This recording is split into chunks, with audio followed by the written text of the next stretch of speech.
Hello, this is Dr. Madeleine Muller. I'm a family physician at Cecilia Makiwane Hospital and a senior lecturer with Walter Sisulu University. I've also had many years of being involved in teaching teachers on sexual health and sex ed for adolescents. And today I'm doing a tutorial on a module that I wish I had been taught when I was at school. And that I was so passionate about making sure it was included for my own kids in school that I have been teaching teachers and how to include this in their current sexual health curriculums. And I think this should actually be a catch-up module for all adults who have sex. I call this the missing third module because it's a particular aspect that normally gets covered or should be covered when we talk about understanding our sexual health self and understanding the sexual self of somebody else. So when our adolescents start navigating sexual relationships, or let me rather say intimate relationships, they have to be able to communicate with whoever the chosen partners are. And part of that communication has to be able to explain to somebody else who you are and what you like, and also be able to understand how diverse and different your partner might be and who they are might be and what they might be like. So in current sex ed curriculums, and I do understand that this is not necessarily always taught as it should be, I think we're pretty good at starting to cover things like understanding who you are. So we're talking about things like gender identity. And when we speak about gender identity, it's that whole spectrum. So we have some people who are cisgendered, some people who are transgender, and a whole range of gender diversity in that particular galaxy. We also are quite good, or certainly within the curriculums, there are sections where we talk about sexual orientation. So that has to be with who we love. So that also has your whole range from being straight or being gay, and everything in between of being, for example, monogamous or non-monogamous, and the whole range of to do with our relationships to other people. And you can see there's no relationship between your gender identity and your sexual orientation. The two are completely separate and very much innate and built into who we are. The aspect that we do not cover very well is what I'm calling how we play. And this is to do with how we enjoy intimacy. So this is particularly linked to pleasure and what kind of intimacy we enjoy and not enjoy. And I'm not going to talk here about all the variety of different ways of how we play, but rather to do with the underlying endocrinological drives for the type of intimacy, and that'll become clear as we go on. And again, just like we have these sort of rather crude binaries under gender identity and sexual orientation, with a lot of variety, it's similar here. And the reason why it's important to cover this is just as there's a very much an assumption that everybody is cisgendered and everybody is heterosexual, there's also an assumption that everybody is allosexual, and we are going to explore these terms. With allosexual, I mean that the way that you are attracted to somebody else is primarily through sexual desire. And these two lovely people in the picture here are Masters and Johnson, who created that sex response cycle that's so well known in our medical textbooks and Gray's Anatomy, and is very much sort of set as almost an expectation of this is how things are supposed to be. And if you're not like that, then there must be something wrong with you. And I want to bust some of those myths today. So I'm calling it attraction preferences. One day I'll come up with probably the right word. I'm still trying to find how to describe these. But the first one is the one that, as I've mentioned, where the world has sort of told us that we're supposed to be. And it's all about this weird thing called libido, or sexual attraction, or sexual desire. Allosexual is what is expected to be the norm. These are people who, when they are attracted to somebody, it's through sexual desire. And on the other side of the spectrum, if you think of it as a spectrum, you have people who are asexual, who do not experience sexual attraction. We will go into that in a bit more detail. So the hormone that is always involved with sexual attraction is testosterone. What's interesting is that your how allosexual or asexual you are has not got to do with the amount of testosterone in your body. So if I was to measure your testosterone, I will not be able to tell what your attraction preference is. It also has to do with how that testosterone is expressed in your body. So we have receptors for particular hormones in our genitals, in our brain, all kinds of parts of our body, and everybody's body is built very differently. But if you don't have testosterone, you can't feel sexual attraction. So sexual attraction is very much a biological reality driven by a biological hormone. But on the other side of the coin, I want to talk about people who are alloromantic or aromantic. And this is a different type of physical attraction. And I want to emphasize that. So the word romantic is just what's being used. I'm a little bit cautious with the word romantic because quite often it sounds like it's something that's just to do with an emotional attraction. But I'm talking specifically about a physical attraction. And it has a physical hormone, oxytocin. And again, you can't measure how much oxytocin makes you either allo or aro. It has to also do with how that hormone is expressed in your body. Just wanted to give a small word of caution. I know asexual and aromantic can be much wider than also just not having these testosterone or oxytocin responses. But I think I'm going to keep it fairly simple for the moment, just as a base. So let's go into these a little bit more detail. And we'll start off with our allosexuals. And this is sort of what we're used to. This is what we see when we watch the media or read medical textbooks. And these are people who feel sexual desire when they are attracted to somebody. So what's interesting is that it's testosterone. It's very hormonal. It has a very particular hormone signature of how it looks like. And a lot of people who are testosterone predominant like that in the way they feel, it's very much primed by visual imagery. So you will like what you see, or you'll be attracted by, or even visual or sounds or whatever, and that evokes sexual desire. And when you do get under the covers with that particular person or persons, you will experience sexual arousal. So, and arousal is very physical again, heart rate actually goes up, blood pressure goes up. It's quite a bit of muscular tension, and it's very orgasm orientated. Remember, this was all created for the sake of procreation initially, and they've made orgasm very pleasurable to make sure that we all try regularly. And it's a very linear process, so it's very much towards this particular goal. And the body does what testosterone does is it wakes up all what I'm calling our erogenous zones. So, for example, either having erections or clitoral activation, but making the body ready to actually have sex. So one of the challenges that we've had with the assumption that everybody is allosexual is that there's also assumption that one should be feeling spontaneous desire. This is very common within that allosexual framework, although again, there's lots of variety. And with spontaneous desire, it's a little bit like always being a little bit hungry, sort of under the surface. There's always a little bit of spontaneous desire, even if you're not completely aware of it, a little bit of desire, and then one can get primed, or it doesn't even need very much to get primed for this spontaneous desire to arise. So you might see somebody, you might then feel sexual desire and think, oh, I think I want to take this further, and then it goes on to lead to pleasure. But the sexual desire is there before you have even engaged with that particular person. So people who have spontaneous desire, and again, very normal as part of being allosexual, will have spontaneous sexual fantasies. I've mentioned the visual thing. So this is where some people who would enjoy pornography, who will enjoy sexually explicit material, the sort of sexual body responds to that very much so. And of course, masturbation will be a common part of this. And I want to really emphasize that this is a completely normal form of attraction. And sometimes we also shame people who are allosexual. What's interesting about these hormones is that they also have an emotional content. So testosterone also gives us an emotional experience, even when we are not experiencing sexual desire. And testosterone is very much linked to feeling successful, feeling powerful, to be able to conquer something, to be able to overcome something. And a very important part of testosterone is very much being successful. And part of that includes being able to satisfy or please the partner. And this is very important because quite often people's desire preferences might be very different and their level of desire might be very different. And then quite often the allosexual gets blamed, the only you want one thing kind of a thing. But actually the allosexual really, really wants to please their partner. And what they need is to be able to understand what will please their partner.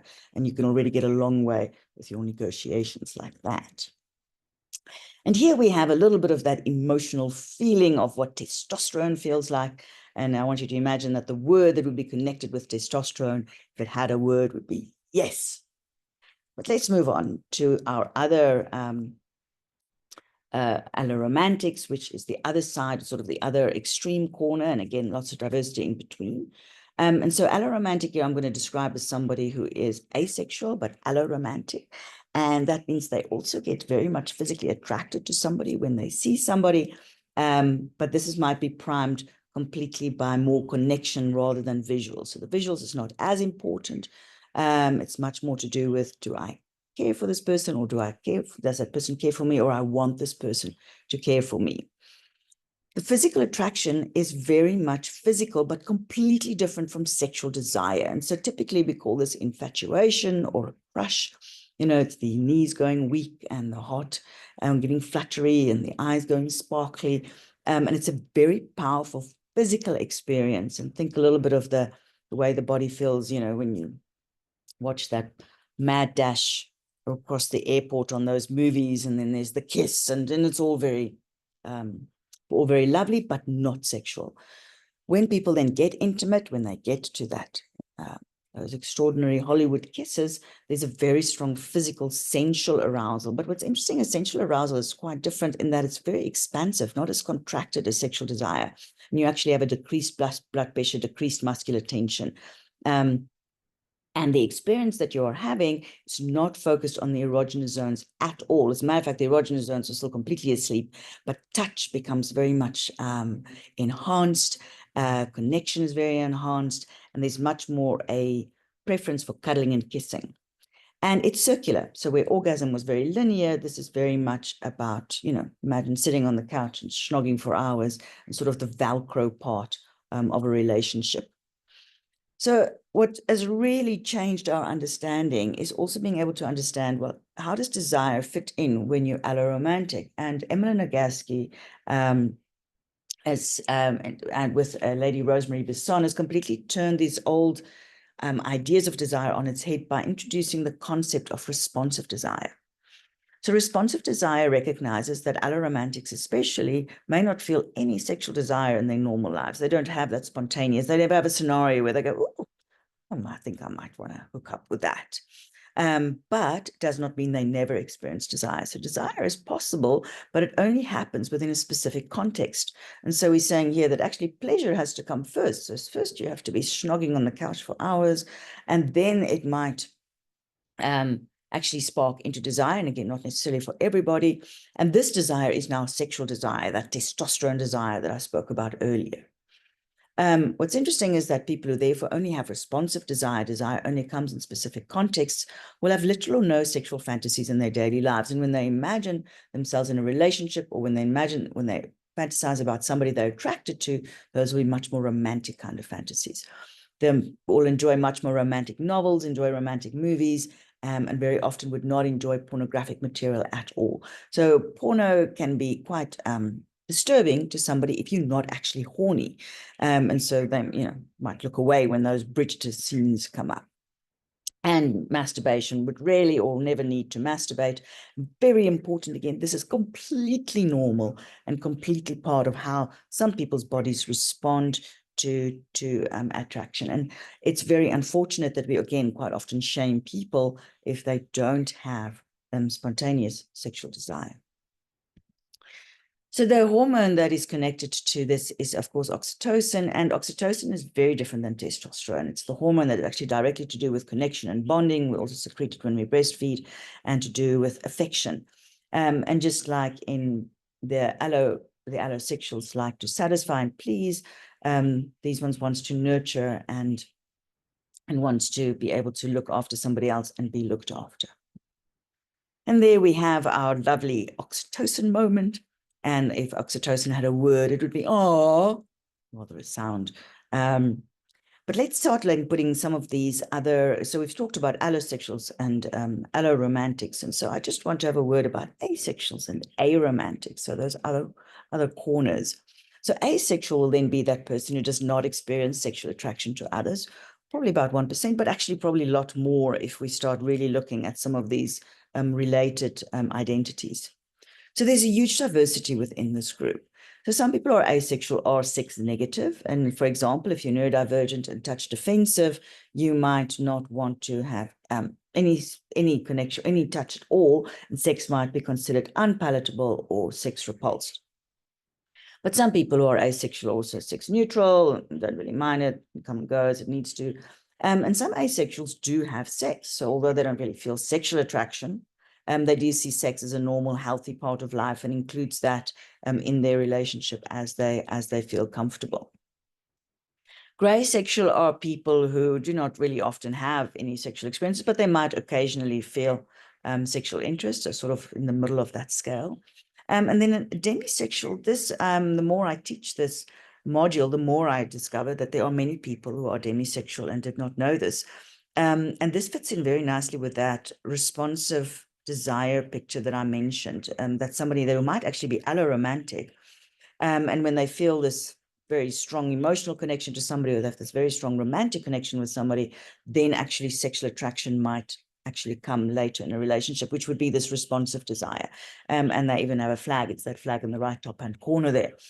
And 74% of asexual people actually may be alloromantic, so might have a very strong physical need to connect with somebody physically, but do not have any need to experience, do not have any sexual desire. On the other hand of the scale, we have the aromantics, who are somebody who does not have any of the romantic attraction to others. So when they are interested in somebody, they may feel sexual desire. And that sexual desire does not include a real need for, there's no real need for long cuddles or sitting on couches or staring into each other's eyes or that whole part of intimacy.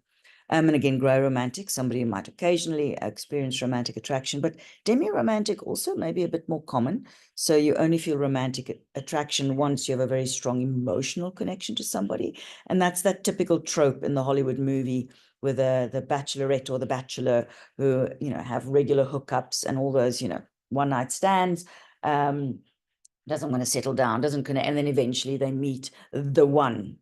Alloromantics really like those movies. So we've gotten sort of a very it feels very uncreative, these very particular 4 that we've spoken about.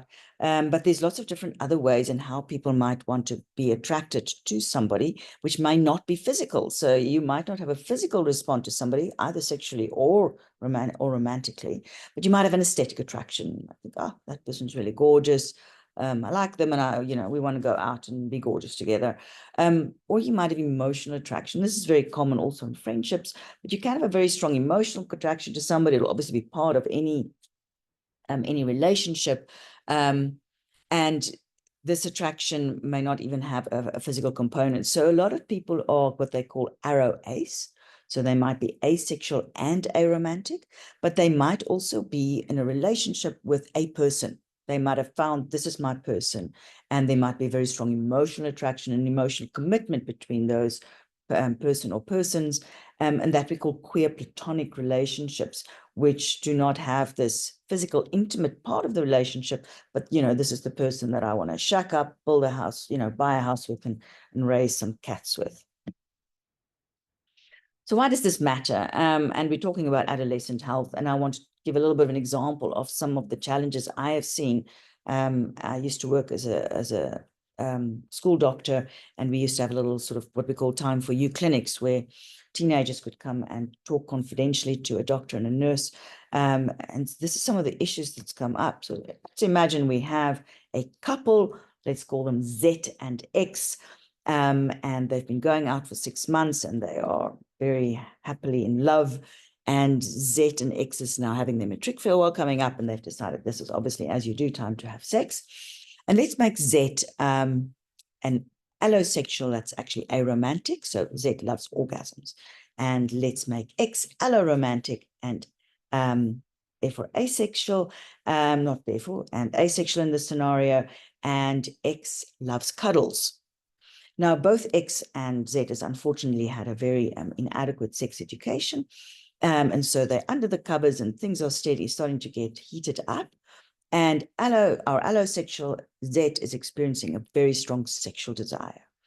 And X is experiencing very strong sensual desire. But the problem is neither X nor Z knows that X isn't horny. So X is assuming, because they've watched Grey Anatomy, that what they're experiencing in their body, which is this extraordinary, expansive attraction, must be sexual desire, because that's what you see on Grey's Anatomy, and that's the way it seems to roll. And the challenge is that for X, the erogenous zones is therefore not woken up at all yet. X is not experiencing sexual desire, but they're really enjoying the kissing and the cuddling. Now, for Z, it's all about the erogenous zones. And so the hand is going very determinantly and straight for the crotch, because that's where everything is obviously at. And suddenly X has the experience as that hand comes towards the crotch. Oh, but I don't like this. This does not feel comfortable. This is not pleasurable.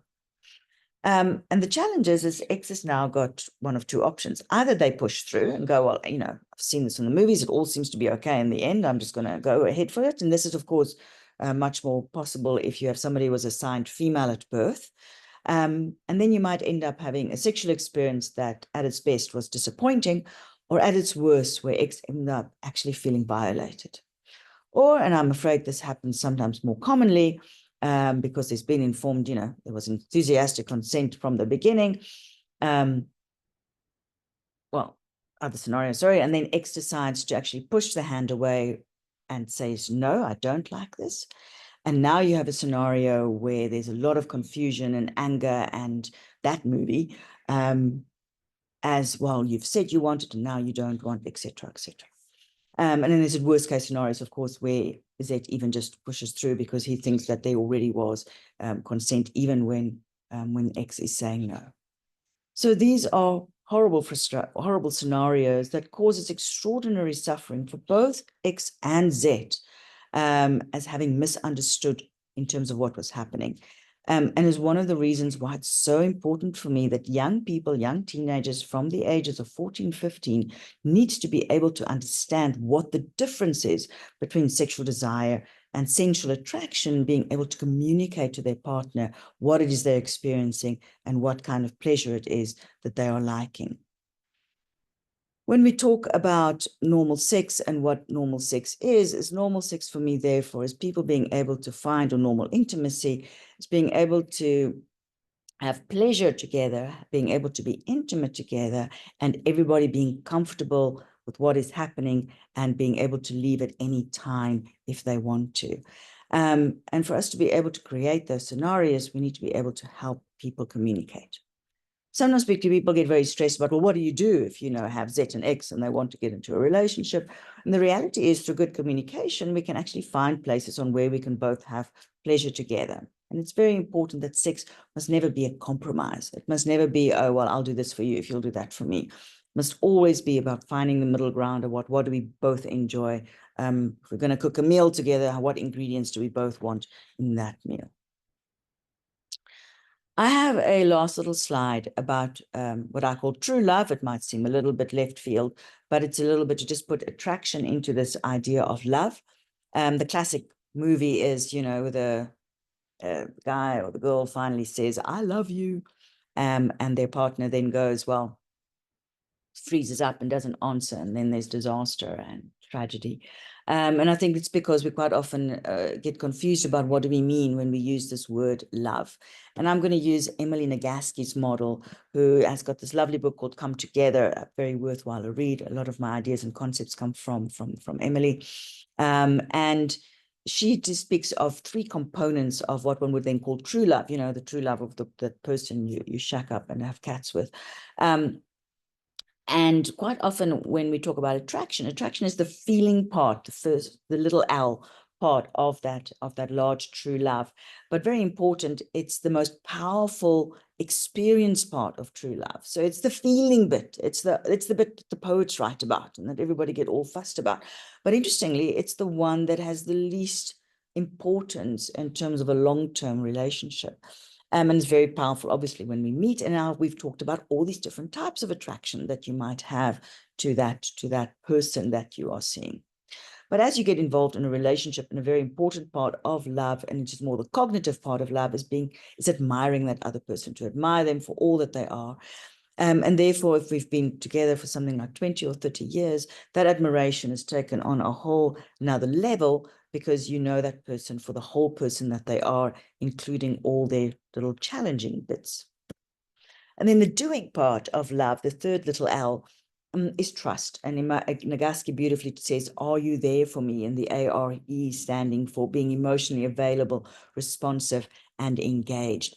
And this is what we have to do on a daily basis when we love somebody, is actually being your that person is my person, and I'm there, and I can trust that when I need that person, they'll be there for me. And that person can trust that when they need me, I'll be there for them. And that we prove repeatedly in our relationships, no matter how we are feeling, no matter how that other person is behaving, we are emotionally engaged and there for each other. So my last sort of main message, and this is for our sex educators specifically, the biggest message our adolescents need to get is that you're not broken. The way your body responds to attraction does not mean that you are either inadequate or pathological or deficient or immoral or unworthy in some way. And if we can get this across to our young people. So that is my very quick module that I'm hoping, please spread this far and wide. It's essential information that every human being needs to know. Just a last little punt. I love to write books for my kids, and I've got 2 books here that's particularly have some lovely queer characters, including some little bit on asexuality, as well as queer love. And the book on the left is for free, so that you can just download out of a Google folder. And the book on the right is available on Amazon Kindle. What makes the books a little bit interesting is that I use the neopronouns, name for some gender diverse characters that I have in the book. Thank you very much.